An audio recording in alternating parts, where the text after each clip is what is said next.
Welcome to the funding tool, module number 9 inside of the Fire Alarm Business Blueprint. Inside of this module, we're going to teach you how to get money into your business, how to use that money so you don't default on any type of loan payment. Also, the differences between personal and business credit. All right, so let's get straight into it. So as we zoom out and see that this is step number 9 inside of the Fire Alarm Business Blueprint. Now, in order for you to fully understand how to operate a fire alarm company, you will need to go through all 9 steps. This will give you the tools necessary for you to get your first government project or even a private contract, but you'll be able to install a system confidently. There's several different ways you can fund your business, rather if you're starting off or if you're an existing business. But the first way, which is the most easiest way, especially if your credit is good, you can do credit card stacking. You can bank with 3 different banks that look at 3 different credit consumer reporting agencies. You can apply for 3 different credit cards at high limits. The best way to get high limits, go to the branch. The second way is merchant cash advances.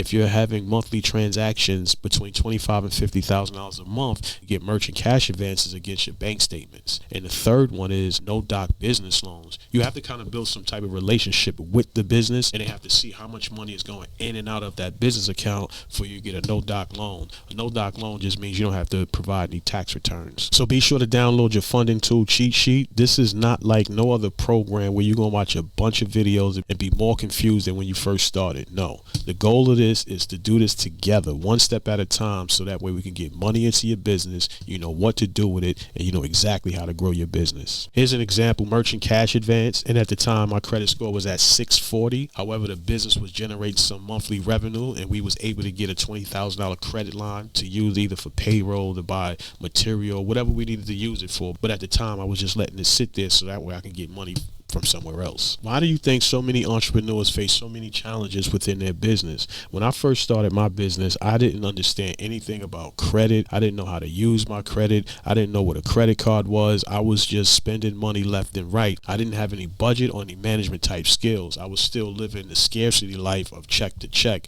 still trying to run my business. So the first thing is, definitely if you have a low credit score, you're not going to be able to get the type of funding you think you need, but there are avenues and places that you can go to get some type of micro funding. You may have to go through the credit repair route just to boost up your credit or add some more good positive accounts on your credit report, but there's some things that you can do to actually get some money. So you shouldn't be discouraged. There's just steps you need to take in order to get what you want to get. For most lending institutions, you have to fill out a lot of paperwork. You have to give them a lot of detailed information, bank statements, tax returns, and a lot of other business paperwork in order for them to make a decision if they're going to give you money or not. But there's other ways where you can either fill out a one-page application, or you could just talk directly to a lender, or you could talk directly to an individual investor and get money straight into your business a whole lot faster. So I'm going to take away all the frustration so that way you could unlock the funding you need so you can build the business of your dreams. You don't want to just take $100,000 and spend $100,000. The goal is to get $100,000 and then get $200,000. So let me give you 3 action steps of how you can do this. Let's say you bank with Chase, Navy Federal, and Key Bank. Each one of these banks check a different consumer reporting agency. What you do as the business owner, you walk into this branch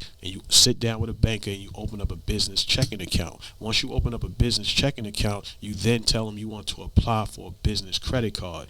It's ideal if you have a very good credit score. You should know what your credit score is, if it's good, excellent, or poor, in whichever category it is. If your credit score is excellent, then you should be able to go there and get at least $25,000 from each different bank. Once you get that money, you could then transfer that into your checking account. Now you potentially have $75,000 to start your business. And the second one is, after you've been in business for some time, you've been doing some transactions, some credit card processing and things like that, especially with PayPal and Square. If you spend minimum $25,000 in credit card processing, they're going to start sending you offers for working capital. And lastly, and to get a no doc loan, this is how we do it. In order for Chase to finance us through a no doc loan, we have an operating account. This operating account gets all the payments, checks, everything goes into this account, then it gets divvied out. We keep a balance of no less than $10,000 so that way we have an A bank rating. There are different type of bank ratings. I'm not going to get into it with this video, but if you have a good bank rating, credit doesn't matter. So with that bank rating, they look at us and be like, okay, he keeps a good high monthly balance. That means he could afford $150,000 or $250,000 based on what he saves per month. And that's how they can get you a no doc loan. You have to have a good bank rating. It doesn't have to be $10,000. The minimum I would say is $1,500 so that way you keep at least a positive bank balance each and every month. Now let me give you the secret to credit card stacking. Let me tell you why this is gem. You have 0% APR, so when you transfer that money into your checking account, it now turns into a loan, something that you would have to pay back within 18 months instead of the next 30 days. So you don't deal with the utilization rate because it turns into a loan. It's not a credit card at the moment, so you won't get hit with high utilization. And the next one is you can repeat this process with 3 different banks, so you won't get hit 3 different times with high utilization rates that will destroy your credit. It will look like a loan,